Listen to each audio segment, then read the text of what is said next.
වේදනාව දැනෙන්නේ කැම නිසා නෙවෙයි, දත්වල සංවේදීතාවය නිසායි. විසඳුම නව සෙන්සිටිව් එක්ස්පර්ට් by සිග්නල්. තත්පර 30න් වේදනාවට සහනයක්. නැවත මතුවීම වැළැක්වීමට උපකාරී වේ. දත්වල සංවේදීතාවය නිසා ඇතිවන වේදනාව ඔබත් පරාජය කරන්න. නව සෙන්සිටිව් එක්ස්පර්ට් by සිග්නල්.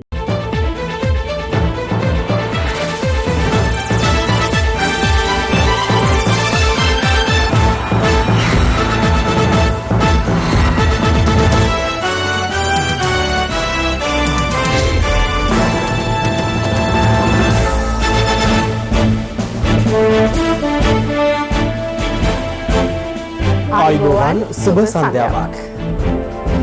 සියලු සමීක්ෂණ වාර්තා නැවත නැවතත් තහවුරු කරන ලංකාවේ අංක 1 ප්‍රවෘත්ති ප්‍රකාශය.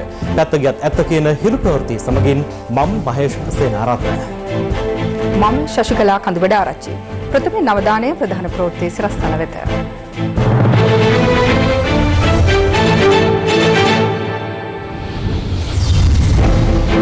ජුනි 20 මහමැතිවරණයේ පැවැත්වීමට නොහැකි බව මැතිවරණ කොමිසම ශ්‍රේෂ්ඨාධිකරණයට දැනුම් දෙයි. නිරෝධායන උපදෙස් කඩකල බවට රත්නජීවන් හූල්ට චෝදනාවක්. ඔය කියන නිරෝධායන නීතිය මහාචාර්ය රත්නජීවන් හූල්ට දියණියටත් අදාළ වන්නේ නැත්. පාස්කු ප්‍රහාරයට පෙරදා ආරක්ෂාව ඉල්ලා තිබියදීත් පොලිස් නිලධාරීන් නිදා සිටි බව ජනපති කොමිසමේදී හෙළිවෙයි. හෙට සිට වැසි අඩුවන බවට කාලගුණයෙන් අනාවැකේ. දෙවයිනින් බැහැර වූ අම්ෆන් බංග්ලාදේශයට කඩාවදී. ලොව පුරා කොරෝනා ආසාදිතයින් ලක්ෂ 50 ඉක්මවයි.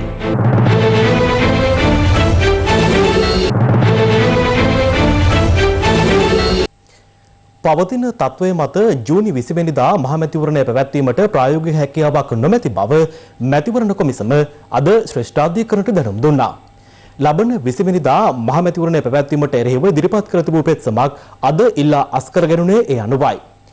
ඉතිරි පෙත්සම් සලකා බැලීම හෙට දක්වා කල් තැබුණා. දවසේ පුවත මහා මැතිවරණයේ ජුනි මාස 20 වෙනිදා පැවැත්වීමට මැතිවරණ කොමිසම නිකුත් කළ ගැසට් නිවේදනය සහ පාර්ලිමේන්තුව විසිරුවා හැරීමේ ගැසට් නිවේදනය බල රහිත කරන ලෙසට ඉදිරිපත් කර තිබූ පෙත්සම් 7ක් තුන්වන දිනටත් අග විනිසුරුවරයා ප්‍රමුඛ පංච පුද්ගල විනිසුරු මඩුල ඉදිරියේ සලකා බැලුණා. මැතිවරණ කොමිසමේ සභාපති මහින්ද දේශප්‍රිය සහ එහි සමාජික නලින් අබේසේකර යන මහතුරුන් වෙනුවෙන් පෙනී සිටි ජනාධිපති නීතිඥ සාලිය පීරිස් මහතා අධිකරණයට දැනුම් දුන්නේ වර්තමානයේ උදා වී ඇති තත්ත්වයේ මත ජුනි 20 වෙනිදා මහා මැතිවරණයේ පැවැත්වීමට ප්‍රායෝගික හැකියාවක් නොමැති බවයි. සෞඛ්‍ය අංශවලින් කොළ එළියක් ප්‍රකාශයට පත් කරන තුරු මැතිවරණයේ පැවැත්වීමේ හැකියාවක් නොමැති බව සාලිය පීරිස් මහතා අධිකරණයේ හමුවේ වැඩිදුරටත් ප්‍රකාශ කළා. මැතිවරණ කොමිසම වෙනුවෙන් කරුණු දැක්වූ නීතිඥවරයා පෙන්වා දුන්නේ පවතින තත්ත්වය මැතිවරණයක් පැවැත්වීම සඳහා සුදුසු බවට සෞඛ්‍ය අංශ නිර්දේශ කිරීමෙන් අනතුරුව සති 9ත් 12ත් අතර කාලයක් තුළ මැතිවරණය පැවැත්වීමේ දිනය ප්‍රකාශයට පත් කළ හැකි බවයි. ජුනි 20 වෙනිදා මහ මැතිවරණය නොපවත්වන ලෙස ඉල්ලා නීතිඥ චරිත ගුණරත්න මහතා ඉදිරිපත් කර තිබූ පෙත්සම ඉන් අනතුරුව ඉල්ලා අස්කරගත් අතර ඔහු වෙනුවෙන් පෙනී සිටි ජනාධිපති නීතිඥ එම්.ඒ. සුමන්තිරන් මහතා ශ්‍රේෂ්ඨාධිකරණයේ හමුවේ ප්‍රකාශ කළේ තම සේවාදායකයා ඉල්ලා සිටින සහනය ලැබුණු බැවින් එම තීරණය ගත් බවයි.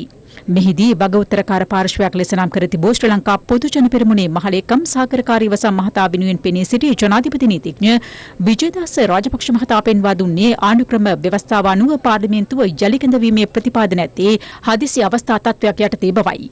මේ අවස්ථාවේ රටේ පවතින්නේ සෞඛ්‍ය ගැටලුවක් බවද ඔහු ශ්‍රේෂ්ඨාධිකරණය හමුවේ ප්‍රකාශ කළා. පාර්ලිමේන්තුව කැඳවා නීති රෙගුලාසි සම්මත කිරීමට කිසිදු අවශ්‍යතාවක් නොමැති බවත් පවතින නීති යටතේ රාජ්‍ය COVID-19 වෛරසය සාර්ථකව මර්ධනය කරමින් සිටින බවත් ජනාධිපති නීතිඥවරයා පැවසුවා. නියමිත ආයු කාලයේ හෙවත් වසර 5 අවසන් වී පාර්ලිමේන්තුව විසිරුවා හැරුණු මොහොතක මෙවැනි සෞඛ්‍ය තර්ජනයක් මතුවුයේ නම් කුමක් කරන්නේද යන විමසා සිටි විජේදාස රාජපක්ෂ මහතා එසේ වූයේ නම් වෙනත් නීතියක් ක්‍රියාත්මක වන්නේ දැයි ප්‍රශ්න කළා. ඒ අනුව ඔහු අධිකරණයෙන් ඉල්ලා සිටියේ මෙම පෙත්සම් විභාගයට ගැනීමට අවසර නොදෙන ලෙසටයි. මේ අතර ජනාධිපති ලේකම් ආචාර්ය පී.බී. ජයසුන්දර මහතා වෙනුවෙන් පෙනී සිටි ජනාධිපති නීතිඥ රොමේෂ් ද සිල්වා මහතා මෙම පෙත්සම්වලට එරෙහිව මූලික විරෝධතා ඉදිරිපත් කළා. එහිදී ඔහු පෙන්වා දුන්නේ මෙම පෙත්සම්වලට දේශපාලන පක්ෂ සම්බන්ධ වූද කිසිදු දේශපාලන පක්ෂයක් පෙත්සම්වල පාර්ශවකරුවන් ලෙස නම් කර නොමැති බවයි. මෙම පෙත්සම් ගොනු කර ඇත්තේ මූලික අයිතිවාසිකම් පෙත්සමක් ගොනු කළ හැකි නීතිමය කාල සීමාවට පසු බවද රොමේෂ් ද සිල්වා මහතා පැවසුවා.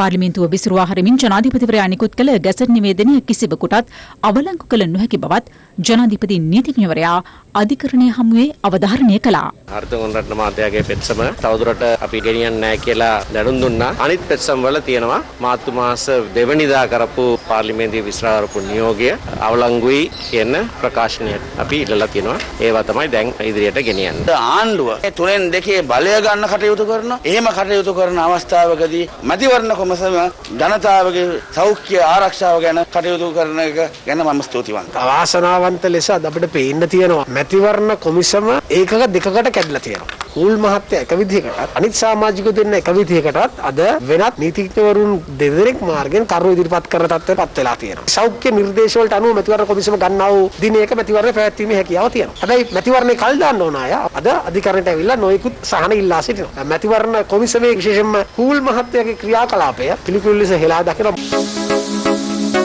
දවසේ පුවත මහා මැතිවරණය පැවැත්වීම සහ පාර්ලිමේන්තුව කැඳවීම සම්බන්ධයෙන් පක්ෂ විපක්ෂ දේශපාලකයන් පළ කළ අදහස් කිහිපයක් දැන්.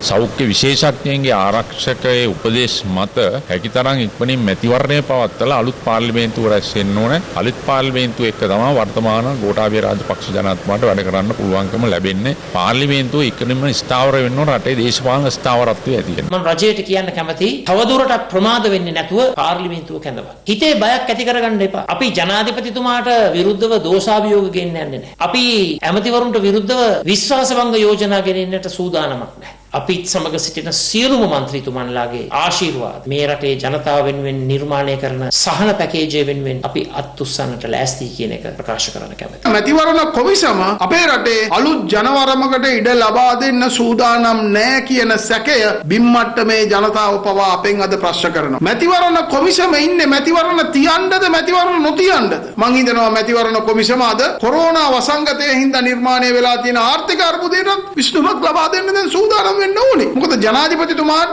එතුමාගේ ප්‍රතිපත්තිය ක්‍රියාත්මක කරන සුදුසු පාර්ලිමේන්තුවක් නිර්මාණය කරගැනීමේ අවකාශය මැතිවරණ කොමිසම බාධාවකට ලක් කරලා තියෙනවා. කොරෝනා යුද පිටියක් තුල මිනිසුන්ගේ මලකඳන් උඩින් ජීවිත පූජා වලින් අපිට මේ කාරණේ කරන්න බෑ කියන එකත් අපි පැහැදිලිව සඳහන් කරනවා. අපි ඡන්දයට බය නැහැ. කොරෝනා බෝ වුණාම මිනි උඩින් ඡන්ද වලට යන්න බෑ. එහෙම කියලා අධිකරණයට යනවා අලුත් කඩේ උසාවියට. අර පැත්තෙන් කළුතර බෝධිය ගාවට ගිහිල්ලා එකාට එක බොහොම හොඳට අර ලව් කරනවා වගේ ලං වෙලා ඉඳගෙන පිකටින් කරනවා. මොකද්ද මේ වැඩේ තේරුම? ඒගොල්ලන්ටම තේරෙනවා මේ රෝගයේ බෝවීමේ ප්‍රමාණය අඩු වෙලා තියෙනවා. ඒ හින්දා තමයි සජිත් ප්‍රේමදාසට පුළුවන් වුණේ කළුතර පාලම් දෙක ගාවට ගිහිල්ලා අත් දෙක උස්ස රාජිතව අපිට දෙන්න කියලා පිකටින් කරන්න. කොරෝනා මර්ධනය කිරීමේ මුවාවෙන් පාර්ලිමේන්තුව අරා රජය මර්ධනය කරන්න වැඩපිළිවෙලක් සජාතික පක්ෂය සහ සමග ජන බලවේගය ක්‍රියාත්මක කරා. රට අස්ථාවර කරන්න දෙන්න බෑ. පරණ පාර්ලිමේන්තුව ස්ථාපිත කරලා සජාතික පක්ෂ ආණ්ඩුවක් හදලා මේ රට ගෙනියනවට මේ රටේ මිනිස්සු කැමති නැහැ. ඒ නිසා අපි කියන්නේ මැතිවරණ කොමිසමට සෞඛ්‍යාංශයේ අදහස් අරගෙන නිවැරදි ලෙස මේ මැතිවරණය තියන්න පුළුවන් ක්‍රියාවලියකට යන්න කියලා. නිරෝධායන උපදෙස්වලට පටහැනි ලෙස කටයුතු කළ බවට ජාතික මැතිවරණ කොමිසමේ සමාජික මහාචාර්ය රත්නජීවන් හූල් මහතාට අද චෝදනාවක් එල්ල වුණා. ඒ පූජ්‍ය මාගල්කන්දේ සුදත් හිමියන් පැවැත් වූ ප්‍රවෘත්ති සාකච්ඡාවකදී කොරෝනා වෛරසය හමුවේ බ්‍රිතාන්‍යයේ සිරවී සිටියේදී පසුගිය 4 වෙනිදා මෙරටට ගෙන්වාගත් ශ්‍රී ලාංකිකයින් පිරිසට ජාතික මැතිවරණ කොමිෂන් සභාවේ සමාජික මහාචාර්ය රත්නජීවන් හූල් මහතාගේ දියණියද අයත් වුණා. ඇය එදිනම මේගමුව ප්‍රදේශයේ පිහිටි හෝටලයක් වෙත යොමු කෙරුණේ දින 14ක නිරෝධායන කටයුතු සඳහායි. ඇයගේ නිරෝධායන කාලය පසුගිය 18 වෙනි දින අවසන් වූ අතර සෞඛ්‍යාංශ වැඩිදුරටත් උපදෙස් ලබා දී තිබුණේ යාපනය නල්ලූර් චෙම්මිනි පාරේ පිහිටි ඇයගේ නිවසේදී තවත් දින 14ක කාලයක් නිරෝධායනය වන ලෙසයි. කෙසේ වෙතත් ශ්‍රී ලංකන් ගුවන් සේවය ඔස්සේ මෙරටට පැමිණි ඇය සමාජ මාධ්‍ය ඔස්සේ ශ්‍රී ලංකන් ගුවන් සේවය සහ මෙරට ක්‍රියාත්මක නිරෝධායන ක්‍රියාවලිය පිළිබඳ විවේචනය කර තිබුණා. ඇය පවසා තිබුණේ නිරෝධායන මධ්‍යස්ථාන තුළ මීට වඩා පහසුකම් තිබිය යුතු බවයි. පසුගිය 18 වෙනි දින නිරෝධායනය අවසන් කළ ඇය කැඳවාගෙන යාමට පැමිණි මහාචාර්ය රත්නජීවන් හූල් මහතා සිය දියණිය නිවසට රැගෙන යනවා වෙනුවට ඇය සමග රාජගිරියේ පිහිටි මැතිවරණ කොමිෂන් සභා කාර්යාලයට පැමිණ ඇති බවයි වාර්තා වන්නේ. ඊයේ සහ පෙරේදා යන දෙදිනම ඔහු මෙලෙස සිය දියණිය සමග මැතිවරණ කොමිෂන් සභා කාර්යාලයට පැමිණීමත් සමග එහි කාර්ය මණ්ඩලය එයට විරෝධය පළ කර ඇති බව සඳහන්. පසුව මැතිවරණ කොමිසමේ ජ්‍යෙෂ්ඨ නිලධාරියෙකුගේ මැදිහත්වීමෙන් මහාචාර්ය රත්නජීවන් හූල් සහ ඔහුගේ දියණිය එම පරිශ්‍රයෙන් පිටව ගොස් තිබුණා. වාර්තා වන්නේ ඉන් අනතුරුව මැතිවරණ කොමිසම් සභා කාර්යාල පරිශ්‍රයේද සම්පූර්ණයෙන්ම විෂ බීජ හරණයට ලක් කිරීමට පියවරගෙන ඇති බවයි.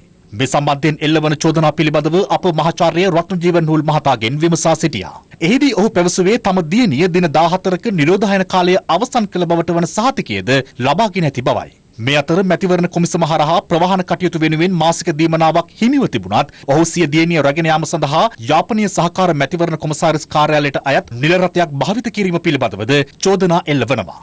ඒ ගැන කළ විමසීමකදී ඔහු පැවසුවේ පවතින තත්ත්වය හමුවේ පොදු ප්‍රවාහන සේවය භාවිත කිරීමට නොහැකි නිසා Taman මැතිවරණ කොමිසමෙන් ඉල්ලීමක් කර එම රථය ලබාගත් බවයි. ස්වාධීන කොමිෂන් සභාවක් වන ජාතික මැතිවරණ කොමිසමේ සමාජිකයෙකු ලෙස ක්‍රියා කරමින් මහාචාර්ය රත්නජීවන් හුල් මහතා මීට පෙර අවස්ථා කිහිපයකදීම කොමිසමේ ස්වාධීනත්වයට පටහැනි ප්‍රකාශ නිකුත් කර තිබූ අතර මෙරට ආරක්ෂක අංශවලට විරුද්ධවද යම් යම් ප්‍රකාශ නිකුත් කර තිබුණා. කොරෝනා වෛරසය හේතුවෙන් බව පවසමින් ඔහු අවස්ථා කිහිපයකදීම මැතිවරණ කොමිසමේ පැවති සාකච්ඡා සඳහා සක්‍රීය දායකත්වය ලබා නොදීමද දැඩි ලෙස කතාබහට ලක් වුණා. මේ අතර අද පෙරවරුවේ මැතිවරණ කොමිෂන් සභාවේ පැවති වැඩමුළුව සඳහා සහභාගී නොවුනේ මන්දයි කළ විමසීමකදී ඔහු පැවසුවේ එම වැඩමුළුව සම්බන්ධයෙන් නිශ්චිත ලෙස Taman දැනුවත් කර නොමැති බැවින් Taman ඒට සහභාගී නොවූ බවයි. රත්නජීවන් හුල් මහතාගේ ක්‍රියාකලාපයේ සම්බන්ධයෙන් පූජ්‍ය මාගල්කන්දේ සුදත්ත හිමියන් අද අදහස් පළ කළා. ඔය කියන නිරෝධායන නීතිය මහාචාර්ය රත්නජීවන් හුල්ට දියණියටත් අදාළ වන්නේ නැත්. මැතිවරණ කොමිෂන් සභාවේ සමාජිකයෙකු වීම නිසාවෙන් නිරෝධායන නීති නොසලකා හරිනවා නම් ඒක ඉතාමත්ම කනගාටුදායක තත්ත්වයක්. අපි දන්නවා පහුගිය කාලයේ මුළුල්ලේම රත්නජීවන් හුල් මහත්මයාලා කටයුතු කරේ මේ රටේ මැතිවරණ තියෙන එක නවත්තන්නට මිස මැතිවරණ පවත්වන්නට නෙමෙයි. මේ අවස්ථාවේදී මේ නිරෝධායනයේ ලක් වෙලා තියෙන කට්ටියත් අරගෙන මැතිවරණ කොමිසමට ඇවිල්ලා මේ මැතිවරණයේ කල් දැමීමට කරන තවත් කුමන්ත්‍රණයක් විදිහටත් අපි මේක දකිනවා. තරාතිරම නොබලා නිරෝධායන නීතිය කඩකිරීමක් කරා නම් ඒ සම්බන්ධයෙන් අවශ්‍ය පියවර ගන්නට කියලා අපි මේදී පැහැදිලිව ප්‍රකාශ කරනවා. ප්‍රහාරයක් එල්ලවන බවට තොරතුරු ලැබීමෙන් පසු කොළඹ ආරක්ෂාව තර කරන ලෙස උපදෙස් ලබා දී තිබියදී සහරාන් හෂීම් ඇතුළු බෝම්බකරුවන් පාස්කු ඉරිදාට පෙර දිනේ කොළඹ අවට ප්‍රදේශවල සැරිසරා ඇති බව පාස්කු ප්‍රහාරය පිළිබඳ සොයන ජනාධිපති කොමිසමේදී අනාවරණය වුණා. ඒ එවක කොළඹ කොටුව පොලිස් බල ප්‍රදේශයට අනුයුක්තව සේවය කළ නිලධාරීන් කිහිප දෙනෙක් කොමිසම හමුවේ ලබා දුන් සාක්ෂි මගින් කොමිසම හමුවේ ඊයේ රාත්‍රියේ සාක්ෂි ලබා දුන්නේ ප්‍රහාරය එල්ල වූ කාලයේදී කොළඹ මධ්‍යම පොලිස් කොට්ටාසේ බාර වැඩබලන නිලධාරියා ලෙස කටයුතු කළ පොලිස් අධිකාරී ශාන්ත වික්‍රමසිංහ මහතායි. ත්‍රස්ත ප්‍රහාරයක් සම්බන්ධයෙන් පූර්ව තොරතුරක් ලැබුණේදයි කොමිසම ඔහුගෙන් විමසුවා. පසුගිය වසරේ අප්‍රේල් 12 වනදා එවැනි ප්‍රහාරයක් සම්බන්ධයෙන් ලිපි කට්ටලයක් මගින් තොරතුරු ලැබුණු බවත් සහරාන් හෂීම් සම්බන්ධයෙන් විස්තරෙහි ඇතුළත් වූ බවත් සඳහන් කළ සාක්ෂිකරු පැවසුවේ එම ලිපිය මගින් කොළඹ මධ්‍යම කොට්ටාසයට බලපාන කිසිදු සඳහනක් නොවූ නිසා ඒ සම්බන්ධයෙන් සොයන්න බැලූ බවයි. ඒ වක කොළඹ මධ්‍යම නියෝජ්‍ය පොලිස්පති ලලිත් පතිනායක මහතාගෙන් විශේෂ ඇමතුමක් ලැබුණේදයි කොමිසම පොලිස් අධිකාරී ශාන්ත වික්‍රමසිංහ මහතාගෙන් එහිදී ප්‍රශ්න කළා. එවැනි ඇමතුමක් ප්‍රහාරයට පෙර දින එනම් පසුගිය වසරේ අප්‍රේල් 20 වෙනිදා රාත්‍රී 7:30ට පමණ ලැබුණු බවත් එතෙන් සිට කතෝලික පල්ලිවල ආරක්ෂාව තර කරන මෙන් අදාළ ස්ථානාධිපතිවරුන්ට දැනුම් දෙන ලෙසත් නියෝජ්‍ය පොලිස්පතිවරයා දැනුම් දුන් බව සාක්ෂිකරු සඳහන් කළා. ඒ අනුව තමන්ට අයත් පොලිස් ස්ථාන 8හි ස්ථානාධිපතිවරුන් දුරකථනයෙන් දැනුවත් කළ බවත්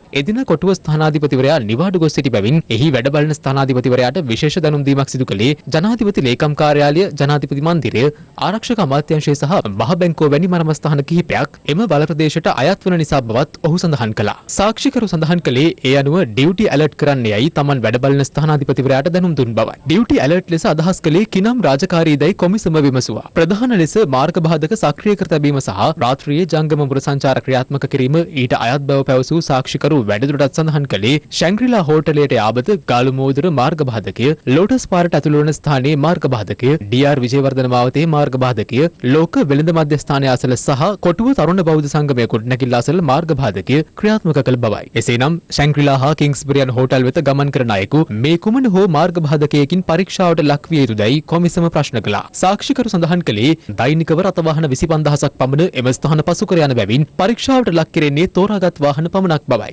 අනතුරුව කොමිසම හමුවේ සාක්ෂි ලබා දීම සඳහා කැඳවා තිබුණේ ප්‍රහාර එල්ලවන විට කොළඹ කොටුව පොලිස් ස්ථානයේ වැඩ බලන ස්ථානාධිපතිවරයා ලෙස රාජකාරී කළ ප්‍රධාන පොලිස් පරීක්ෂක සරත් කුමාරසිංහ මහතායි. කොමිසම ඔහුගෙන් විමසා සිටියේ අප්‍රේල් 20 වන දින එවක කොළඹ මධ්‍යම කොට්ටාසේ බාරව වැඩ බලමින් සිටි පොලිස් අධිකාරී ශාන්ත වික්‍රමසිංහ මහතාගෙන් තමන්ට විශේෂ දුරකථන ඇමතුමක් ලැබුණේද යන්නයි. එවැනි ඇමතුමක් රාත්‍රී 7:30ත් 8ත් අතර ලැබුණු බවත් අද රාත්‍රියේ පල්ලිවලට ප්‍රහාරයක් එල්ල වෙන්න නියමිතයි. නයිට් ඩියුටි ඇලර්ට් කරන්න යයි ඔහු එහිදී උපදෙස් දුන් බවත් සාක්ෂිකරු සඳහන් කළා. තමන් 2019 වසරේ ඔක්තෝබර් මාස 28 වන දින කොමිෂන් සභාවේ පොලිස් විමර්ශන ඒකකයට ලබා දුන් ප්‍රකාශයේ අද ලෙස සඳහන් වී වී නොමැති බැවින් එදින දුන් ප්‍රකාශය සහ අද දුන් ප්‍රකාශය අතරින් නිවැරදි කුමක්දයි කොමිසම විමසුවා. සාක්ෂිකරු ප්‍රකාශ කළේ අද දිනේ කොමිසමට කළ ප්‍රකාශය නිවැරදි බවයි. තමන්ට උපදෙස් ලැබෙන විට තමා පොලිස් බට නිවාසයේ රැඳී සිටි අතර එම මොහොතේ කොටුව පොලිස් ස්ථානයේ රාජකාරී භාරව සිටි පොලිස් පරීක්ෂක ලලන්ත ප්‍රියදර්ශන අමතා ත්‍රස්ත ප්‍රහාරයක් එල්ල විය හැකි බවට උපදෙස් ලැබුණු බවත් කොටුවේ පිහිටි පල්ලියට ආරක්ෂාව යොදවන ලෙස තමා උපදෙස් දුන් බවත් සාක්ෂිකරු කොමිසමට පැවසුවා. කොමිසමෙහිදී ප්‍රශ්න කළේ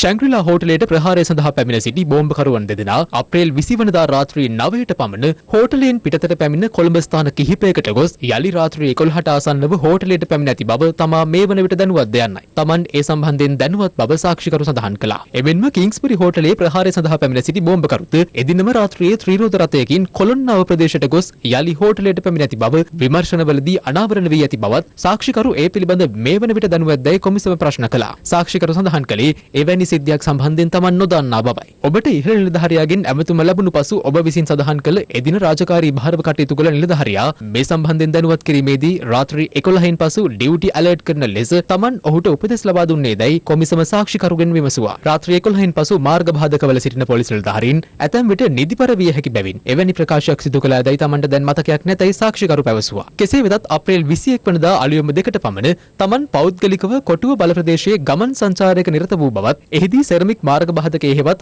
ලෝටස් පාර මාර්ග බාධකයේ රාජකාරිය යොදවා සිටි පොලිස් නිලධාරීන් දෙදෙනා තද නින්දක පසු වූ බවත් ඔහු සඳහන් කළා. තමන් එදින රාත්‍රියේ ගමන් සංචාරය කළේ කුමන ප්‍රදේශවලදයි කොමිසම යලි විමසුවා. පැය දෙකක් එලෙස සංචාරය කළ යුතු නමුත් තමන් පැයකට ආසන්න කාලයක් ගමන් සංචාරවල නිරත වී ඉතිරි කාලය තම බට නිවාසයේ රැඳී සිට යලිත් පොලිස් ස්ථානයට පැමිණි බව සාක්ෂිකරු සඳහන් කළා. පසුදින උදෑසන කොටුව පොලිස් බල ප්‍රදේශයේ ආවරණය වන පරිදි පිහිටා ඇති ජනාධිපති ලේකම් කාර්යාලය හා ආරක්ෂක අමාත්‍යාංශයට ඉතා නුදුරින් පිහිටි කිංස්බරි හා ශැන්ග්‍රීලා යන හෝටල් දෙක තුල දරුණු පිපිරීම් සිදු වූයේ ඔබට ඊට පෙර දිනේ එවැන්නක් වන බවට තොරතුරු ලැබී තිබෙන පසුබිමක බැවින් වැරදීම සිදු වුණේ කොතනදයි කොමිසම සාක්ෂිකරුගෙන් විමසුවා. ඔහු එහිදී පැවසුවේ ස්ථිර මාර්ග බාධක මෙන්ම බුද්ධ්‍යංශ ඍජුවම ක්‍රියාත්මක වූයේ නම් මෙය වළක්වා ගැනීමට හැකියාව පැවති බවයි.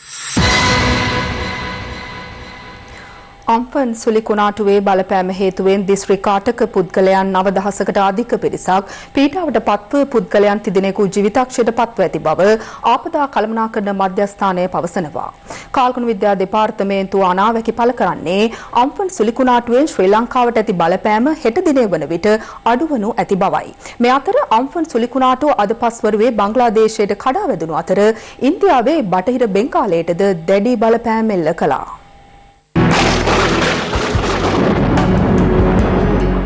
අම්ෆන් සුලිකුණාටුවේ බලපෑම හේතුවෙන් ඊයේ රාත්‍රියේ සහ අද අලියම් කාලයේදී ප්‍රදේශ කිහිපයකට මිලිමීටර් 100 ඉක්ම වූ තදවැසි පතිත වුණා. අද පෙරවරු 8:00 අවසන් වූ ගත වූ පැය 24 තුළ වැඩිම වර්ෂාපතනය නුවර එළිය ඇල්ටන් වතුයායෙන් වාර්තා වූ අතර එය මිලිමීටර් 173.5ක්. ඊට අමතරව රත්නපුර ඉනිබුළු වතුයායෙන් මිලිමීටර් 145ක් සහ නුවර එළිය කොටගල ප්‍රදේශයෙන් මිලිමීටර් 121.8ක වර්ෂාපතනයක් වාර්තා වුණා. රත්නපුරයට ඇදහැළුණු අධික වර්ෂාපත් සමග ඊයේ දිනේ පිටාර ගැලූ කලුකගේ ජල මට්ටම අධ්‍යයනයේදී පහළ ගිය නමුත් පහත් බිම් රසක් තවමත් ජලයෙන් නටව පවතිනවා. ඒ අනුව ඇලපාත, අයගම, කුරුපෙට සහ කිරියල්ල ප්‍රදේශවල නිවාස ගණනාවක් තවමත් පවතින්නේ ජලයෙන් නටවයි. ඊට අමතරව දිමියාව, රද්දැල්ල, හල්දොල ආදී ප්‍රදේශවල ගමනාගමනයට තවදුරටත් බාධා එල්ල වී තිබෙනවා. ඊයේ පස්වරුවේ රත්නපුර බටුගෙදර ප්‍රදේශයේ ගම් වතුරෙන් අවතැන් වූවන් මුදා ගැනීමේ කටයුතු වල නිරතව සිටි පුද්ගලයන් පිරිසක් පැදයමින් සිටි අගුලක් කැඩී යාමෙන් එක් අයෙකු ජීවිතක්ෂයට පත් වුණා. එම අවස්ථාවේ පුද්ගලයන් 12 දෙනෙකු පමණ එහි සිට ඇති අතර සැසු පුද්ගලයන් දිවි බේරාගෙන තිබෙනවා. සිද්ධියෙන් ජීවිතක්ෂයට පත් වුණේ අවුරුදු 28ක එක් දරුවෙක් වන අතර ඔහුගේ බිරිඳ ගැබිනියක්.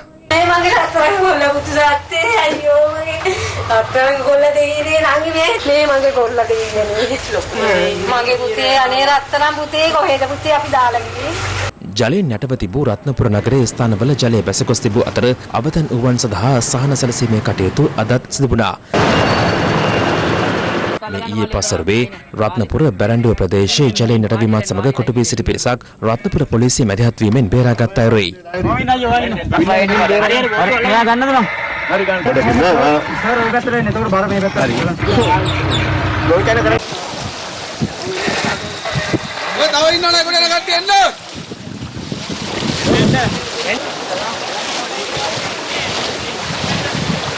ඊයේ දිනේ මධ්‍යම කඳුකරයට ඇදහැරුණු අධික වර්ෂාපාත සමග විදුලි බලාගාර ආශ්‍රිත ජලාශවල ජල මට්ටම ඉහළ ගොස් ඇති බව විදුලි බල හා බලශක්ති අමාත්‍යාංශය සඳහන් කළා. නිවේදන නිකුත් කරමින් එම අමාත්‍යාංශය සඳහන් කළේ ජල විදුලි උත්පාදනය 31.17කින් ඉහළ ගොස් ඇති බවයි. මධ්‍යම කඳුකරට ඇබැහැරුණු අධික වර්ෂාවත් සමග මහවැලිකගේ ජල මට්ටම ඉහළ ගොස් තිබුණේ මෙලෙසින්. මේ අතර පස්කත් කඩා වැටීම හේතුවෙන් ඇනහිට තිබූ හැටන් කොළඹ ප්‍රධාන මාර්ගයේ ගමනාගමන කටයුතු අද යලි යථා තත්ත්වයට පත් කෙරුණා. මේ මස්කලී නගරයේ මාර්ගයක් අසල ඊයේ පස්වරුවේ නායාවක් සිදු වූ ආකාරයයි.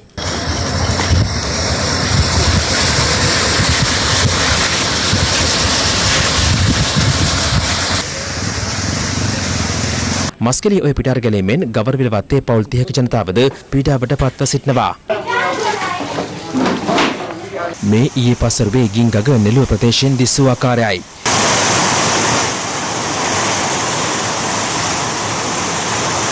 නමුත් අද දහවල් වන විට ගින්ගගේ ජල මට්ටම ක්‍රමයෙන් පහළ ගිය අතර ප්‍රදේශයේ ජනතාව ගංවතුට හසු වූ සිය නිවාස පිරිසිදු කිරීමේ කටයුතු වල නිරත වී සිටියේ මෙලෙසින්. දකුණු වෙරළ තීරයට බලපෑ තද සුළං තත්ත්වයක් සමග බොහෝ ස්ථාන මුහුදු කාදනයට ලක්ව තිබුණේ මෙලෙසින්. මේ අතර අම්ෆන් සුළුකුණාට තත්ත්වය හමුවේ ඉන්දුනීසියාව දෙසට පාවී ගිය දීවරන් 180 දෙනෙකු රැගත් දීවර යාත්‍රා 30ක් නිරුපද්‍රිතව දිවයින දෙසට යාත්‍රා ක්‍රමයෙන් සිටින බව දීවර දෙපාර්තමේන්තුව සඳහන් කළා. කාලගුණ විද්‍යා දෙපාර්තමේන්තුව සඳහන් කරන්නේ අම්ෆන් සුළුකුණාටුව හේතුවෙන් මෙරට කාලගුණයට එල්ල වූ බලපෑම හෙට දිනේ වන විට පහ වෙන ඇති බවයි. මේ සුළුකුණාටුව දිවයිනින් බැහැරට දැන් ගමන් කරලා තියෙනවා. මේකේ ඍජු බලපෑම කොහොමත් නැහැ. නමුත් වක්‍ර බලපෑම ක්‍රමක්‍රමයෙන් අඩු වෙන ලකුණු තමයි පහළ වෙලා තියෙන්නේ. හැබැයි බස්නාහිර, සබරගමු, දකුණු, වයඹ ඒ වගේ පළාත්වල ඕනෑම අවස්ථාවක තනින් තන වැසි හෝ කිගුරුන් සහිත වැසි ඇති වෙන්න හැකියාවක් තියෙනවා. අද සහ හෙටත් දින දෙක තුල සුළඟේ වේගය තවදුරටත් දිවයින හරහා පැයට කිලෝමීටර් 40-50 දක්වා ඉහළ යෑමේ තත්ත්වයක් තියෙනවා සමහර අවස්ථාවල. කෙසේ වෙතත් හෙට දින පස්වර වන තෙක් උතුරු බෙන්ගාල මුහුදු කලාපයේ තවදුරටත් දීවර සහ නාවික කටයුතු වල නොදෙන ලෙස කාලගුණ විද්‍යා දෙපාර්තමේන්තුව අවවාද කරනවා. කාලගුණ විද්‍යා දෙපාර්තමේන්තුව සඳහන් කරන්නේ එම මුහුදු කලාපයේ සුළඟේ වේගය පැයට කිලෝමීටර 100ත් 150ත් අගයක් ගන්න අතර එය පැයට කිලෝමීටර 180ක් දක්වා ප්‍රබල වී හැකි බවයි. මේ අතර රත්නපුර දිස්ත්‍රික්කයේ අයගම රත්නපුර ඇලපාත කලවාන සහ කිරියල් යන ප්‍රාදේශීය ලේකම් කොට්ටාසවල නායම් අධි අවදානම් කලාපයේ ජීවත් වන ජනතාවට ආරක්ෂාකාරීව එම ප්‍රදේශවලින් ඉවත් වන ලෙස ජාතික ගොඩනැගිලි පරීක්ෂණ සංවිධානය විසින් නිකුත් කළ අනතුරු ඇඟවීම තවදුරටත් දීර්ඝ කර තිබෙනවා. මෙරට අයහපත් කාලගුණයට හේතු වූ අම්ෆන් සුළුකුණාටුව අද පස්වරුවේ ඉන්දියාවේ බටහිර බෙන්ගාල වෙරළ තීරය ඔස්සේ බංග්ලාදේශයට ඇතුළු වුණා. ඒ පැයට කිලෝමීටර 185ක වේගයකින් බංග්ලාදේශ කාලගුණ අංශ විසින් අධි අවදානම් අනතුරු නිවේදන නිකුත් කිරීමත් සමග ලක්ෂ 20කට අධික ජනතාවක් ආරක්ෂිත ස්ථාන වෙත යොමු කිරීමට එරට බලධාරීන් පියවර ගත්තා. නමුත් මිලියන 1.1කට අධික ජනතාවක් වාසය කරන ලෝකයේ විශාලතම සරණාගත කඳවුර වන බංග්ලාදේශයේ රොහින්යා කඳවුරටත් අම්ෆන් සුළුකුණාටුවේ බලපෑමක් එල්ලවනු ඇතැයි අපේක්ෂා කරනවා. සුළුකුණාටුවේ බලපෑම හේතුවෙන් ඉන්දියාවේ ඔඩිෂා ප්‍රාන්තයටද දැඩි බලපෑම් එල්ල වුණා. නැගෙනහිර ඉන්දියාවේ සහ ඔඩිෂා ප්‍රාන්තයේ 50000ක් ජනතාව මේ වන පිටත් ආරක්ෂිත ස්ථාන කරා යොමු කර ඇති බව එරට මාධ්‍ය වාර්තා කළා. ඉන්දියාවට සහ බංග්ලාදේශයට මෙවැනි ප්‍රචණ්ඩ සුළුකුණාටුවක බලපෑම් එල්ලවන්නේ වසර 20කට පසුවයි.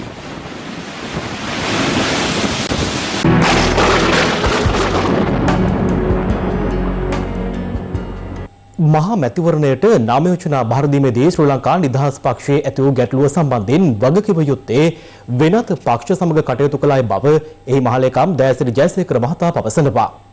ඒ හිටපු පාර්ලිමේන්තු මන්ත්‍රී තිලංග සුමතිපාල මහතා සිදු කළ ප්‍රකාශයකට ප්‍රතිචාර දක්වමින් අපේ පක්ෂේ මහලේකම් දැනගෙන ඉන්න අපිට හම්බ වෙන 1යි 2යි 3යි කියලා බොරුවට 6ක් හම්බ වෙනවා 7ක් හම්බ වෙනවා කියලා ඇයිස්තු හදලා බලාපොරොත්තු දීලා පක්ෂය කොළඹ දිස්ත්‍රික්කයේ බෙදීමක් ඇති වෙන්නේ වෙනම අපේක්ෂක ලැයිස්තුවක් කොළඹට දානවා කියලා දීපු ලනුවට ශ්‍රී ලංකා නිදහස් පක්ෂය කොළඹ දිස්ත්‍රික්කයේ වෙනම ඡන්ද ඉල්ලන්න කිසිම බලාපොරොත්තුවක් තිබුණේ නැහැ. නමුත් වෙනම කණ්ඩායමක් හදලා ඒ අයට බලාපොරොත්තු දීලා මේ පක්ෂය බෙද කරා. මේ සම්බන්ධයෙන් ශ්‍රී ලංකා නිදහස් පක්ෂයේ මහලේකම් දයාසිරි ජයසේකර මහතා මෙලෙස ප්‍රතිචාර දැක්වුවා. තිලංග සුමතිපාල මහත්තයා ගැන මම කතා කරන්න ගියොත් මට තියෙන ඡන්ද ටිකක් නැතුව යනවා. පක්ෂේ මහලේකම් විදිහට මම සූදානම් නැහැ. තවත් එකට පැටලෙන්න එන්න. මොකද ඒක මධ්‍යම කාර්ය සභාවේ කතා කරපු කාරණයක්. කොළඹ දිස්ත්‍රික්කයේ ප්‍රශ්නේ පක්ෂයට බාර දෙන්නේ නැතුව පුද්ගලයෝ බාරගත්තාම තියෙන ප්‍රශ්නේ තමයි මේ තියෙන්නේ. මුලින් ඉඳලා අපි 2යි කිය හිටියේ නැහැ. කොළඹ දිස්ත්‍රික්කයේ අපි 8ක් කිල්ල තිබුණා. 8 අඩුම තරමේ 4කට අඩු කරගන්න අපි සූදානම් වෙලා තිබුණා. ඒකට ලෑස්තිලා අවශ්‍ය කරන කටයුතු ටික කරන්න තිබුණා. හැබැයි ඔක්කොම විනාශ කරේ පුද්ගලිකව ගිහිල්ලා පක්ෂත් එක්ක තීන්දුව ගන්න කට්ටිය. ශ්‍රී ලංකා නිදහස් යෝජන සන්ධානයේ විදිහට අපි වැඩ කරනවා. අධිකරු ජනාධිපතිතුමාගේ නායකත්වයෙන් අපි ඒ ක්‍රියාදාමය කරනවා. හැබැයි පක්ෂ අනන්‍යතාවය බිඳින්න අපි කාටවත් ඉඩ තියන්නේ නැහැ. කෘත්‍යාධිකාරී මණ්ඩලයේ අනුමැතිය අනුව පිහිටුවාගත් තම පක්ෂයට සහයෝගය දක්වන පළාත් පාලන නියෝජිතයන්ට එක්සත් ජාතික පක්ෂ මහලේකම්වරයා බලපෑම් එල්ල කරන බවට හිටපු පාර්ලිමේන්තු මන්ත්‍රී චමින්ද විජේසිරි මහතා චෝදනා කරනවා. කෙසේ වෙතත් එක්සත් ජාතික පක්ෂ උපනායක හිටපු පාර්ලිමේන්තු මන්ත්‍රී රවි කරුණානායක මහතා සඳහන් කළේ නව පක්ෂයක් පිහිටුවීමට කෘත්‍යාධිකාරී මණ්ඩල අනුමැතියක් හිමි නොවූ බවයි. අකිල විරාජ් කාර්යවසම අපේ මහලේකම්තුමා ආසන මට්ටමට දිස්ත්‍රික් මට්ටමට ගිහිල්ලා පළාත් පාලන නියෝජිතයන් බය ගන්නවලින් කටයුතු කරා. එතුමාම දන්නවනේ කෘත්‍යාධිකාරී මණ්ඩලයේ තීන්දුවට එතුමාත් අත උස්සලා අස්සම් කරලා තියෙනවා. ඒ කෘත්‍යාධිකාරී මණ්ඩලය තුල නීත්‍යානුකූලව ගොඩනැගිච්ච මේ සමගි ජනබලවේගය තුලට එකතු වෙලා ඉන්නේ සියලු දෙනා ඒ ශක්තිවත්ව නීත්‍යානුකූල භාවයක තුල ඉන්නේ. නිසා නඩු පවරලා ඕමිනියන් දනුවම් දෙන්න. ඔවුන් එදා එකතු වෙලා දීල් දාලා දේශපාලනය කරපු ඒ කණ්ඩායම ශක්තිමත් කරන්න නැවත වතාවට උත්සාහයක් දරනවා නම් ඒ සිහිනේ ඔවුන්ට කිසි දවසක ඉෂ සිද්ධ කරන්න කිසිසේත්ම ඉඩ තියන්නේ නැහැ. ඕන තීන්දුව අධිකාරී මණ්ඩලයේ තීන්දුවත් සමග නායකතුමාත් අවසරයත් සමග කටයුතු කරන්න ඕනේ. සම්පූර්ණයෙන්ම කෘත්‍යාධිකාරී මණ්ඩලයේ අවසරය ලැබුණා කියන එක සම්පූර්ණයෙන්ම වැරදි ක්‍රියාවක් ලෙස තමයි අපිට කියන්න පුළුවන්. ඔතරම් තියෙනවා නම් කරුණාකරලා එන එළියට දාන්න ඒ ලිඛිතව කෘත්‍යාධිකාරී මණ්ඩලය ගත්ත තීන්දුව මොකක්ද කියන්නේ. ඒකෙන් දන්නවා කවුද ඇත්ත කියන්නේ. ඒ නිසා බොරුවෙන් වැඩි කල් යන්න බෑ. මහා සංඝරත්නයට සහ බුදුදහමට අපහාස වන අයුරින් ප්‍රකාශ නිකුත් කළ හිටපු අමාත්‍ය මංගල සමරවීර මහතාට එරෙහිව අදත් මහා සංඝරත්නය සහ පක්ෂ විපක්ෂ දේශපාලනඥයින් මෙලෙස අදහස් පළ කළා. බුදුදහම හෙලා දකින භික්ෂුන් වහන්සේලාට නින්දා පහස කරන ආකාරයේ විවිධ දේශපාලනඥයන් ප්‍රකාශන දක්වන බව අපිට පේනවා. බෞද්ධ මහජනතාව වගේම පොදුවේ සියලු ඡන්දදායකයන් එවැනි දේශපාලනඥයන් මේ රටේ ඒ දේශපාලන කටයුතු වලින් ඉවත් කිරීමට වග බලා ගන්න හැටියටත් විශේෂයෙන් අවධාරණය කර සිටිනවා. මෙහෙම කටයුතු කරන එක කිසිසේත් නොගැලපෙන වෛරී පාප කර්මයක් හැටියට එතුමාට සඳහන් කරන අතර භික්ෂුන් වහන්සේලාටත් සිදු වෙනවා හැමතැනදීම සිල්වතුන් කියලා නිහඬව සිටින්නේ නැතුව කටයුතු කරන්න. 11 වෙනි ජාතික රණවිරු සැමරුම ඉතාමත්ම නින්දිත විදියට අවතක්සේරු කරා. මේ ප්‍රකාශයත් එක්ක පසුගිය යහපාලන ආණ්ඩුව සමයේදී එක්නැලිගොඩ කියන පුද්ගලයාගේ ප්‍රශ්නේදී රණවිරු බුද්ධ්‍යංශ නිලධාරීන් දඩයන් කිරීම පිටිපස්සේ හිටියේ කවුද කියලා අපිට හිතා ගන්න පුළුවන්. වසන්ත කරන්නාගොඩ හිටපු නාවික හමුදාපතිතුමා ඇතුළු නාවික හමුදා නිලධාරීන් සිරගත කිරීම පිටිපස්සේ හිටියේ කවුද කියලා අපිට හිතා ගන්න පුළුවන්. අපිට බැන්නට කමක් නැහැ මහත්තයෝ.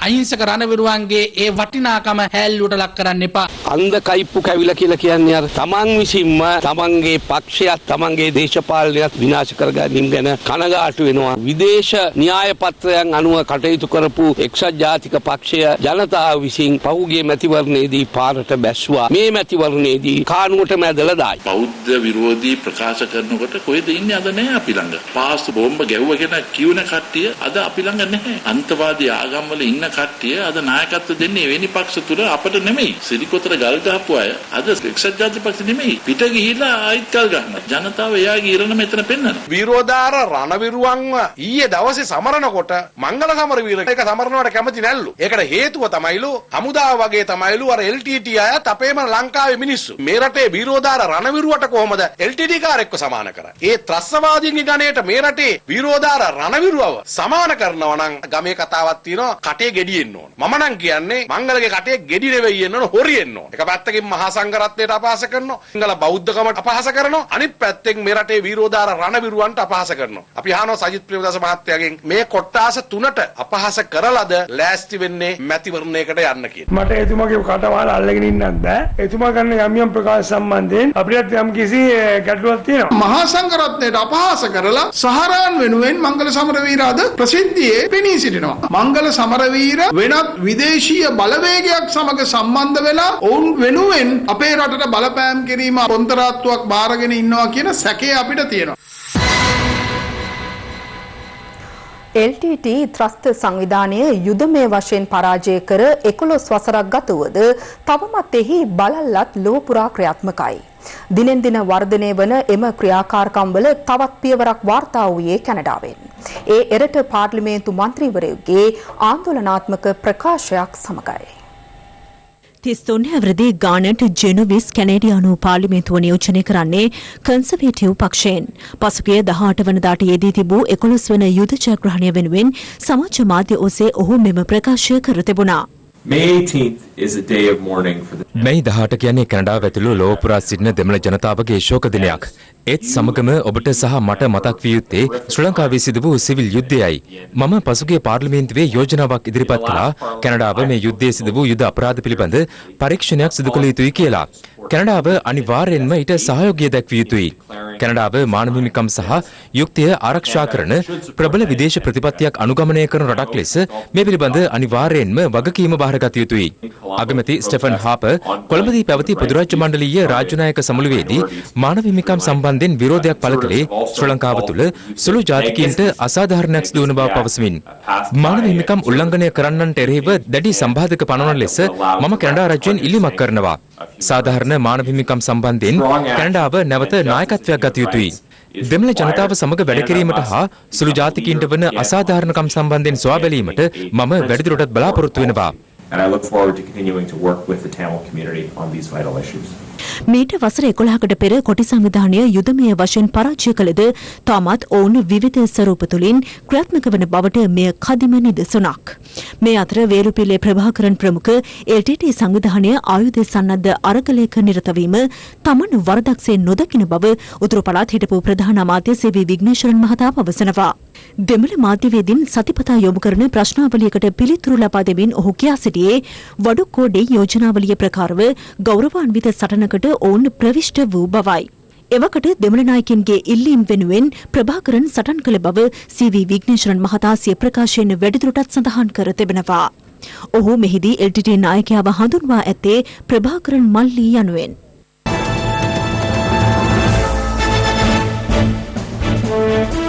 ජනාධිපති ගෝඨාභය රාජපක්ෂ සහ අග්‍රාමාත්‍ය මහින්ද රාජපක්ෂ යන මහතුරුන් අද පෙරරුවේ ශ්‍රී ලංකා අමරපුර මහානිකායේ උත්තරීතර මහානායක අග්ගමහා පණ්ඩිත අතිපූජ්‍ය කොටගොඩ ධම්මාවාසනා හිමියන් බැහැතුටුවා. ගල්කිස්ස ධර්මපාලාරාම විහාරස්ථානයේ වෙත ගිය ජනාධිපතිවරයා එහිදී අතිපූජ්‍ය කොටගොඩ ධම්මාවාසනා හිමියන් බැහැදක කෙටි පිළිසඳරක නිරත වුණා. එම අවස්ථාවේදී කොටගොඩ ධම්මාවාස මහානාහිමියන් ප්‍රමුඛ මහා සංඝරත්නය සෙත් පිරිත් සජ්ජායනා කර ජනාධිපතිවරයාට ආශිර්වාද කළා. මේ අතර ජ්‍යෙෂ්ඨ මාධ්‍යවේදී උපාලි සමරසිංහ මහතා විසින් රචිත කොටගොඩ ධම්මාවාස මහානායක හාමුදුරුවෝ ග්‍රන්ථය ජනාධිපතිවරයා වෙත පිළිගැන්වීමද එහිදී සිදු වුණා. අනතුරුව ශ්‍රී ලංකා අමරපුර නිකාය අභිවෘද්ධි දායක සභාවේ ලේකම් හිටපු අමාත්‍ය ආර්.ඒ.ඩී. සිරිසේන මහතා සංස්කරණය කළ ශ්‍රී ලංකා අමරපුර මහා නිකාය විහාරස්ථාන නාමාවලිය ග්‍රන්ථය ජනාධිපති ගෝඨාභය රාජපක්ෂ මහතා වෙත පිළිගැන්වීමද මෙහිදී සිදු වුණා.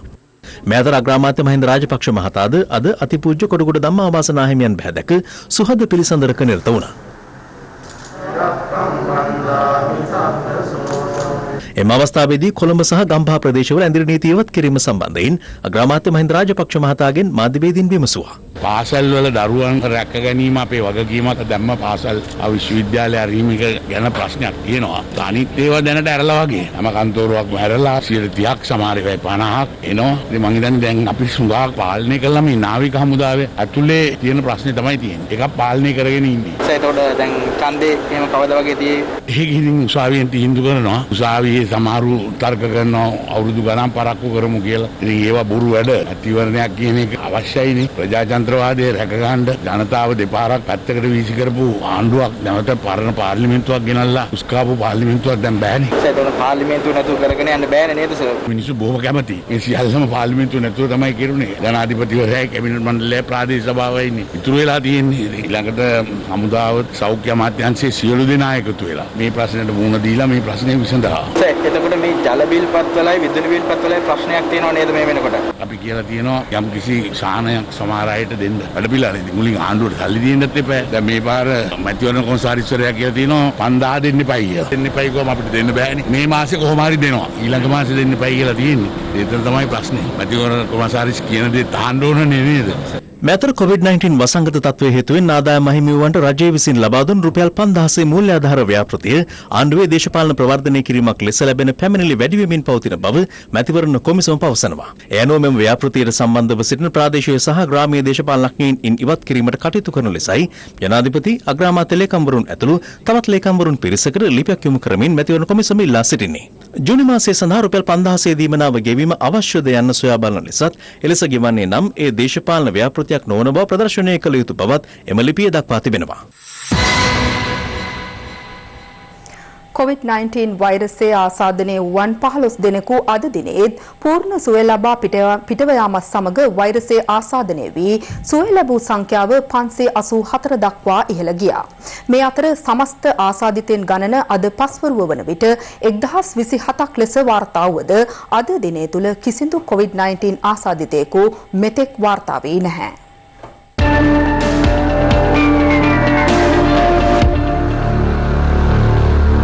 අද පෙරවරු 10 වන විට මෙරට COVID-19 වෛරසය ආසාදිතව ප්‍රතිකාර ලැබූ 15 දෙනෙකු සුවය ලබා පිටව යාමත් සමග සුවය ලැබූ සමස්ත පුද්ගලයන් සංඛ්‍යාව 584ක් දක්වා ඉහළ ගියා. වසංගත රෝග විද්‍යාංශය නිවේදනය කළේ ඔවුන් අතරින් 7 දෙනෙකු නාවික හමුදා රෝහලේ, 6 දෙනෙකු අංගොඩ ජාතික බෝන රෝග විද්‍යායතනයේ සහ 2 දෙනෙකු වැලිකන්ද මූලික රෝහලේ ප්‍රතිකාර ලැබුවන් බවයි. මේ අතර COVID-19 වෛරසය ආසාදනය වූ තවත් පුද්ගලයන් 35 දෙනෙකු ඊයේ දිනේදී හඳුනා ගැනීමත් සමග මෙරටින් හමු වූ සමස්ත ආසාදිතයන් සංඛ්‍යාව 1027ක් දක්වා ඉහළ ගියා. වසංගත රෝග විද්‍යායකකේ ප්‍රකාශ කළේ ඊයේ හමු ආසාදිතයන් 35 දෙනාම නාවික හමුදා සමාජිකයින් බවයි. ඉන් 28 දෙනෙකු ඔළුවිල් නිරෝධායන මධ්‍යස්ථානයේ නිරෝධායනට ලක් වෙමින් සිටි පිරිසක්. මෙරට ආසාදිතයන්ගෙන් බහුතරයක් වන නාවික හමුදා සමාජිකයින් හා ආශ්‍රිතයන් 621 දෙනෙකුගෙන් 221 දෙනෙක් මේ වන විට පූර්ණ සුවය ලබා රෝහල් වලින් පිටව ගොස් අවසන්. වැලිසර නාවික හමුදා කඳවුර සහ අනිකුත් හමුදා කඳවුරු ආශ්‍රිතව පවතින COVID-19 තත්ත්වය පිළිබඳව අප විසින් 4 දෙනෙක්ගෙන් සමන්විත සංගත විද්‍යාඥයින් පත් කිරීමෙන් අනතුරුව ඔවුන් විසින් ඒ පිළිබඳව පරීක්ෂණයක් සිදු කරලා තියෙනවා. ඒ පරීක්ෂණයට අනුව මවිසින් නිර්දේශ ලබා දීලා තියෙනවා නාවික හමුදාවට එම නිර්දේශ ඉතා තදින් ක්‍රියාත්මක කරන ලෙස. නාවික බටුයින් මේ සංකීර්ණය තුල ඒ අය දුරස්ත නිරෝධායන මධ්‍යස්ථාන වලට යවලා තියෙනවා. එම නිරෝධායන මධ්‍යස්ථාන වලදී යම් පිරිසක් COVID-19 ආසාදිතයින් ලෙස හඳුනාගෙන තිබෙනවා. කෙසේ වෙතත් බාහිර සමාජය තුලින් මේ වන විට COVID-19 ආසාදිතයින් වාර්තා නොවන බව පත්තරේ විස්තරයේ වැඩසටහනට අද එක්වෙමින් වසංගත රෝග විද්‍යායකගේ අධ්‍යක්ෂ විශේෂඥ වෛද්‍ය පබා පලිවර්ණ මහත්මිය ප්‍රකාශ කළා.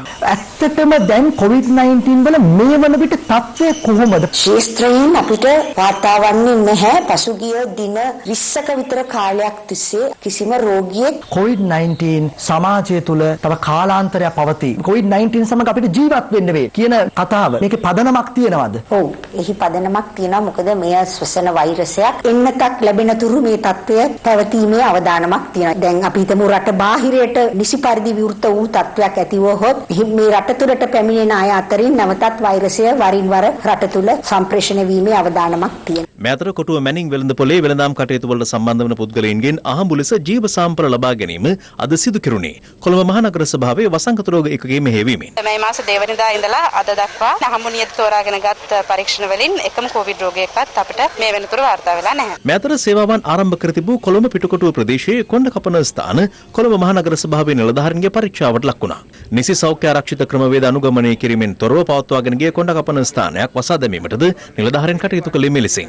අපි කියලා දෙනවා මාස්ක් එක මොන්ට තව වෙන්න ප්ලාස්ටික් එකක් ගන්න කියලා. දැන් ඒ වෙලේ ගන්න වඩු නැත්තම් අපිට කඩේ වහලා අයින් කරන්න. එයාලට තියෙන ඔක්කොම තියෙනවා. දැන් මම තවත් දෙකක් කිව්වා. එයාට වැරද්ද කියන්නේ ඔයාලා අයිති කාරය. ප්ලාස්ටික් ගෙනල්ලා තියෙන්නේ. දැන් ගේන්න ඕනේ නැහැ. කඩේ වහන්න. කඩේ වහලා ඔක්කොම බඩු ගෙනල්ලා මට වෙන්න. ඔයගොල්ලෝ හැදෙන්නේ නැහැ නැත්තම් කිව්වා. මේ අතර බණ්ඩාරගම අලුත්ගම ප්‍රදේශයේ ව්‍යාපාරික ස්ථානයක් තිබියදීත් තම නිවස අසල කුඩාරමක කොණ්ඩ කැපීම සිදු කළ පුද්ගලයෙකු සම්බන්ධයෙන් පරීක්ෂා කිරීම සඳහා ප්‍රදේශයේ මහජන සෞඛ්‍ය පරීක්ෂකවරයා අදාළ නිවසට පැමිණි අවස්ථාවේදී කරණවැයමේ අසා ඔහුගේ බිරිඳගෙන් විරෝධය ලැබුණේ මේ ආකාරයෙන්. බඩගින්නට ඕන කෙනෙක් කෑ ගහනවා සහිත රාජකාට ආවුනේට ඒකට හදිනවා පාසලක කාලේ ඉඳන් ඒවට කියලා කියනවා. කඩයක් තියනවා කඩේ තියන දා ගන්න විතර කරන්න බෑනේ. මේක අනවසරයි. බෑ මේක මේ වෙලාවේ රෝගයක් පාලනය කරන්න වෙනවද? ඔයාලට ඕන විදිහට වැඩ කරන්න දෙන්න බෑ මේ වෙලාවේ. වාගේ වෙනවා දාන්නේ දැන් අපිත් එක්ක.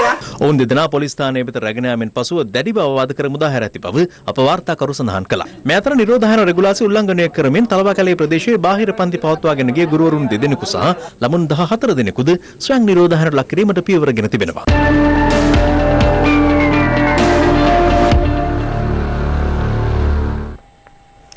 මේ අතර ලෝපුරා වාර්තා වන COVID-19 ආසාදිතයන් සංඛ්‍යාව අද ලක්ෂ 50 ඉක්ම වූවා. ඇමරිකානු ජනාධිපති ඩොනල්ඩ් ට්‍රම්ප් අවසන්නේ COVID-19 ආසාදිතයන්ගෙන් වැඩිම පිරිසක් සිය රටින් වාර්තා වීම තම රටට ගෞරවයක් බවයි. කොළඹ හා ගම්පහ දිස්ත්‍රික්ක හැර සෙසු ප්‍රදේශවල අන්තර් පළාත් බස් රථ ධාවන කටයුතු අද ආරම්භ කෙරුණා. කෙසේ වෙතත් ලංකා ගමනාගමන මණ්ඩලයේ සභාපති කින්ස්ලි රණවක මහතා පැවසුවේ පළාත් අතර ලංගම් බස් රථ ධාවනය සඳහා තමන්ට මේ දක්වා සෞඛ්‍යාංශ වෙතින් උපදෙස් ලැබී නොමැති බවයි.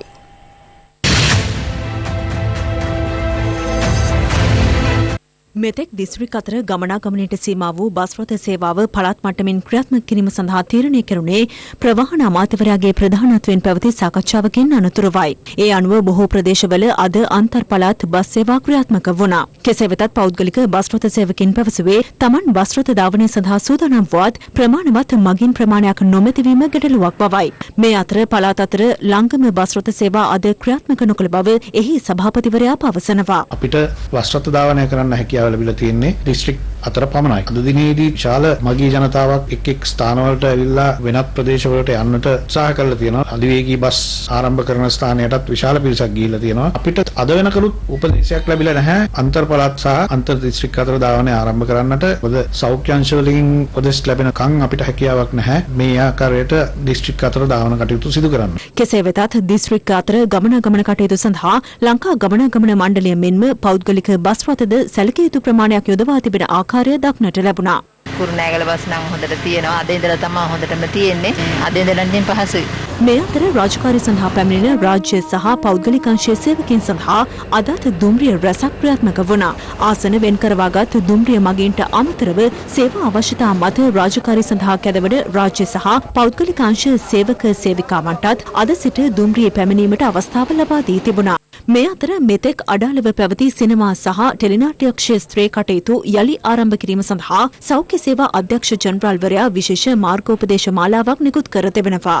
ඒ අනුව COVID-19 සම්බන්ධයෙන් ලබා දී තිබෙන සාමාන්‍ය සෞඛ්‍ය උපදෙස් වලට අමතරව සිනමා සහ ටෙලිනාට්‍ය වැඩසටහන් පිළිබඳ පෙර සූදානම් කටයුතුවලදී වීඩියෝ තාක්ෂණය ඔස්සේ සාකච්ඡා පැවැත්වීම, අවම පිරිසක් එක් රැස්වීම, රූගතකරණ ස්ථානවල දෑත් සේදීමේ පහසුකම් පවත්වා ගැනීම, කාර්ය මණ්ඩලය සඳහා මුඛ ආවරණ සැපයීම, කලාකරුවන්ගේ උපකරණ වෙන්වෙන්ව පවත්වා ගැනීම ඇතුළු කරුණු රැසක් එම මාර්ගෝපදේශ මාලාවට ඇතුළත්. මේ අතර ඩිජිටල් තාක්ෂණය ඔස්සේ නඩු කටයුතු මෙහෙවීම කොළඹ මහේස්ත්‍රාත් අධිකරණයේ අංක 9 දරණ අධිකරණ ශාලාවේදී අද ආරම්භ වුණා. මෙහිදී බන්ධනාගාර රැඳවියන් අධිකරණය වෙත කැඳවීමක් සිදු නොකොට වීඩියෝ තාක්ෂණය මගින් ප්‍රශ්න කිරීම සිදු කෙරුණා. ජනජීවිතය අතාවත් කිරීමේ වැඩපිළිවෙලට සමගාමීව මෝටර් රථ ප්‍රවාහන දෙපාර්තමේන්තුවේ කටයුතුද ක්‍රමානුකූලව ආරම්භ කර තිබෙනවා. ඒ අනුව එම දෙපාර්තමේන්තුව වෙබ් අඩවිය දක්වා ඇති දුරකථන අංක ඔස්සේ වේලාවන් වෙන් කර සේවා සපයා ගැනීමට ජනතාවට අවස්ථාව ලබා දී තිබෙනවා. ඉතල කතා කරලා මාත් එක්ක අයිඩි කාඩ් නම්බරේ දැන් තියෙන පිළිවෙලට තමයි ඇතුළට ගන්න. දැන් අදාළ 5 පුද්ගලින් ලියාපදිංචි කිරීමේ දෙපාර්තමේන්තුවේ කටයුතුද පෙර වේලාවන් වෙන් කරවා ගැනීමේ පදනම මත ක්‍රියාත්මක වූ අතර එහිදී සෞඛ්‍ය ආරක්ෂිත ක්‍රමවේද සඳහා මුල් තැනක් දී තිබූ අයුරු ඉන්නේ. මේ අතර COVID-19 වසංගතයත් සමග මංගල උත්සව ක්ෂේත්‍රයේ ගැටලු පිළිබඳ දැනුවත් කිරීම සඳහා එම ක්ෂේත්‍රයේ නියුතු වූවන් පිරිසක් අග්‍රාමාත්‍ය මහින්ද රාජපක්ෂ මහතා හමු වුණා. එහිදී අග්‍රාමාත්‍යවරයා පෙන්වා දී ඇත්තේ එම ගැටලු සම්බන්ධයෙන් සාකච්ඡා කර සෞඛ්‍ය අර්බුදයක් මතු නොවන අයුරින් විසඳුම් ලබා දීමට ඉදිරියේදී පියවර ගන්නා බවයි. මේ අතර හිරු ටීවී ඔස්සේ විකාශය වන රට සහ හෙට වැඩසටහන අද වෙන් කර තිබුණේ රූපලාවන්‍ය ක්ෂේත්‍රයේ ඉදිරි ක්‍රියාමාර්ග පිළිබඳ සාකච්ඡා කිරීම සඳහායි. COVID-19 අර්බුදයත් එක්ක දැන් ඉදිරියට තියෙන විවාහ උත්සව වලට කොහොමද මේ ප්‍රායෝගිකව මේ කටයුත්තට යොමු වෙන්න සැලසුම්? මනමාලියෝ අන්දන්නේ කොහොමද මගුල් ගයක් නැතුව? තාම රජයෙන් අවසර දීලා නැහැ 100ක් 200ක් දාලා මගුල් ගයක් තියන්න. අපි කිසිම කෙනෙක් සන්තෝෂ වුණේ නැහැ මේ ලැබිච්ච දේවල්. සන්තෝෂ වෙන්න බෑනේ. කොණ්ඩේ කපන්නයි කලර් කරන්නයි බොහොම ටික දෙන. නමුත් හොඳට කල්පනා කරලා බැලුවොත් අනිත් ඒවා කරන්න බෑ. මම හැම රූපලාවන්‍ය ශිල්පින් මේ ඉල්ලන්නේ ප්ලීස් COVID-19 හදවා ගන්න එපා අපේ සලෝන් සරහා. රජයට සහ සෞඛ්‍ය දෙපාර්තමේන්තුවට පෙන්වන්න ඕන මේ රැකියාව කරන්න පුළුවන් ලෙඩ බෝ නොකර. මේ අතර අඛණ්ඩව ඇඳරි නීතිය ක්‍රියාත්මක කොළඹ සහ ගම්පහ දිස්ත්‍රික්කවලට අමතරව දිවයිනේ සෙසු දිස්ත්‍රික්ක සඳහා අද රාත්‍රී 8 සිට හෙට අලුයම 5 දක්වා ඇඳරි නීතිය ක්‍රියාත්මක වනවා. අද පෙරවරු 6 අවසන් වූ පැය 24 තුළ දිවයින පුරා ඇඳරි නීතිය උල්ලංඝනය කළ පුද්ගලයන් 660 දෙනෙකු අත්අඩංගුවට ගෙන ඇති අතර එම කාලය තුළ පොලිස් බහරයට ගෙන ඇති වාහන සංඛ්‍යාව 256ක්. ඇඳරි නීතිය ක්‍රියාත්මක දිස්ත්‍රික්කවල අත්‍යවශ්‍ය කටයුතු සඳහා බැහැරට යාම වෙනුවෙන් රජය හඳුන්වා දුන් ජාතික හැඳුනුම්පතේ අංක ක්‍රමවේදය යටතේ හෙට බැහැරට යාමේ අවසරය හිමිවන්නේ අවසන් අංක 7 සහ 8 හිමි පුද්ගලයන්ටයි. දැන් රටවටා හිරු. රටවටා හිරු. දේශීය ආදායම් දෙපාර්තමේන්තුවේ කොමසාරිස් ජනරාල් නඳුන් ගුරුගේ මහතා ඇතුළු නිලධාරීන් ඔවුන්ගේ මැයි මාස වැටුපෙන් රුපියල් මිලියන 3ක් COVID-19 සෞඛ්‍ය හා සමාජ ආරක්ෂණ අරමුදලට අද පරිත්‍යාග කළා. ඊට අමතරව දේශීය ආදායම් දෙපාර්තමේන්තුවේ කොමසාරිස් ජනරාල්වරයා සහ කොමසාරිස්වරුන් රුපියල් මිලියනයකට ආසන්න මුදල් වැන්දඹු හා අනත්දරු අරමුදලට පරිත්‍යාග කරනු ලැබුවා. පුත්තලම දිස්ත්‍රික් හිටපු පාර්ලිමේන්තු මන්ත්‍රී අශෝක් ප්‍රියන්ත මහතා ගමන්ගත් ජීප් රථය යතුරු පැදියක ගැටි ඊයේ රාත්‍රියේ අනතුරක් සිදු වූ අතර අනතුරින් යතුරු පැදිකරු බරපතල තුවාල ලබා රෝහල්ගත කර තිබෙනවා. අනතුරින් පසු එම ස්ථානෙන් පලා ගිය ජීප් රථයේ රියදුරු සහ හිටපු මන්ත්‍රීවරයා ඇතුළු පිරිස පල්ලම් පොලිසියට බහර වී ඇති අතර පසුව රියදුරු අත්අඩංගුවට ගැනුණා. මතුගම පෙත්තකන්ද ප්‍රදේශයේ දින 7ක් වයසති බිලිඳකු සමග යුවලක් වාසය කළ කුඩා නිවසක් ඒ රාත්‍රියේ කිසියම් පිරිසක් විසින් ගිනි තබා විනාශ කර ඇති අතර මේ පිළිබඳ පැමිණිලි කිරීමට මතුගම පොලිසිය වෙත ගියද පැමිණිල්ල බහර නොගත් බව එම යුවල පවසනවා. සිද්ධිය පිළිබඳ සොයා බැලීමට හිටපු පාර්ලිමේන්තු මන්ත්‍රී පාලිත තෙවර පෙරම මහතා අදාළ ස්ථානයට පැමිණි අතර ඒ වන විට එහි පැමිණි සිටි පොලිසිය සමග උණුසුම් වචන හුමාරක්ද සිදු වුණා. මම ඊයේ රාත්‍රියේ මෙතෙන්ට ආවා මෙතෙන්ට ආවා. ඔයා කියමු මගුලක් නෑ. ඔයා අන්නත් කරුණා නැතෙන්ටලා හිටියා. මේක ඇතුළට ගියා පොඩ්ඩක් බැලුවා මොනව තරහනක් හදාගෙන ඔයා ගියා යන්නේ. ඒ පට්ටමල් බුරුනේ මේ කියන්නේ ඔයා මේ විදිහට. ඔබතුමාගේට මම උත්තර දෙන්න බැඳිලා නැහැ. කැමති නැහැ හලෝ. තව ෆැමිලි කරුට මම පැහැදිලි කරලා කිව්වා. ඒම මෙයා මොකක් කරන්න කිව්වද මම එකුසු ඇරස් කරලා තියෙනවා. මේ ෆැමිලි එකකට මිනිහ කොහොමද මචං ඇරස් කරන්නේ? නිසා තමයි ෆැමිලි එකට එන්න කියලා කිව්වේ. සූදානම සමුගෙන යන්නට පැත්ත නොගත් ඇත්ත දැනගැනීමේ අයිතිය තව දුරටත් තහවුරු කර ගන්නට තිරේ දිස්වන පරිදි හිරු SMS ප්‍රවෘත්ති සේවාව ඔබේ ජංගම දුරකථන ජාලයට අනුව සක්‍රිය කර ගන්න. අපි යලි හමුවන්නේ අද රාත්‍රී 9:55. ආයුබෝවන්.